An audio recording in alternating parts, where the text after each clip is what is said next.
ಹಂಗೇನಿಲ್ಲ. By elections ಎಲ್ಲ ಹೇಗಿದೆ? ಬೈ ಎಲೆಕ್ಷನ್ಸ್ ಎರಡೂ ಕಡೆ ಗೆಲ್ತೀವಿ ನಾವು. ಸರ್ ನಾನು 30ನೇ ತಾರೀಕು ಹೊರಟಿದ್ದೀನಿ. 30, 31 ಬಾಗಲಕೋಟೆ, 1, 2 ದಾವಣಗೆರೆ, ಆಮೇಲೆ 2, 3 ಅಲ್ಲ 3, 4 ಮತ್ತೆ ಬಾಗಲಕೋಟೆ, 5ನೇ ತಾರೀಕು ಕೇರಳ, 6ನೇ ತಾರೀಕು ಐದರ್ ಬಾಗಲಕೋಟೆ ಆರ್ ದಾವಣಗೆರೆ. 2.5 ವರ್ಷದ ಗೌರ್ಮೆಂಟ್ಗೆ ಸರ್ 2.5 ವರ್ಷದ ಗೌರ್ಮೆಂಟ್ಗೆ ಜನ ಕೊಡೋ ವರ್ಡಿಕ್ಟ್ ಅಂತೀರಿ? 2.5 ವರ್ಷದ ಗೌರ್ಮೆಂಟ್ಗೆ ಜನ ಕೊಡೋ ವರ್ಡಿಕ್ಟ್ ತೀರ್ಪು ಅಂತೀರಿ?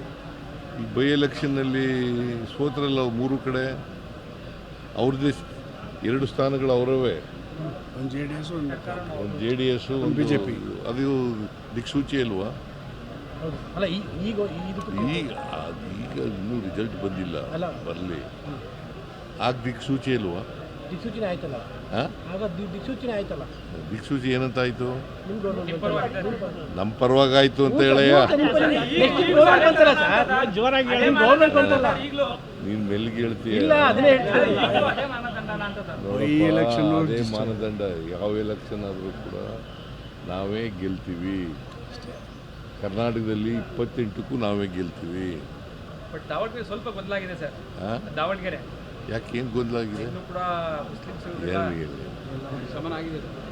ಶಮನ ಆಗಿದೆ. ಯಾರು ಅಧಿಕೃತ ಕಾಂಗ್ರೆಸ್ನಲ್ಲಿದ್ದವರು ನಿಂತಿದ್ದಲ್ಲ, ಅವ್ರು ರಿಟೈರ್ಡ್ ಆಗಿದ್ದಾರೆ.